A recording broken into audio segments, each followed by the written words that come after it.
लोणावळा ते कर्जत या घाटमार्गावर मुसळधार पावसामुळे अनेक ठिकाणी अचानकपणे दरडी कोसळल्या। त्यामुळे मध्य रेल्वेची वाहतूक मोठ्या प्रमाणात विस्कळीत झाली होती। परिणामी सोलापूर विभागातून धावणाऱ्या काही गाड्या रद्द करून काही गाड्यांचे मार्ग बदलण्यात आले होते। मात्र घाटमार्गावरील कामे वेगाने पूर्ण झाल्याने गुरुवारपासून सोलापुरातून धावणारी वंदे भारत, सिद्धेश्वर, इंद्रायणी, इंटरसिटीसह अन्य विविध गाड्या वेळापत्रकानुसार धावत आहेत।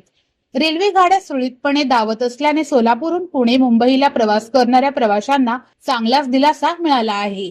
दरडी कोसळल्यानंतर लोणावळा कर्जत मार्गावरील रेल्वे सेवा पूर्ववत करण्यासाठी मध्य रेल्वेने युद्ध पातळीवर काम केले। गुरुवारपासून रेल्वे गाड्या सुरळीतपणे धावत असल्यामुळे पुन्हा एकदा पावसामुळे अचानकपणे दरड कोसळली तर रेल्वे सेवेवर परिणाम होण्याची शक्यता आहे, असे रेल्वे प्रवाशांनी म्हटले आहे।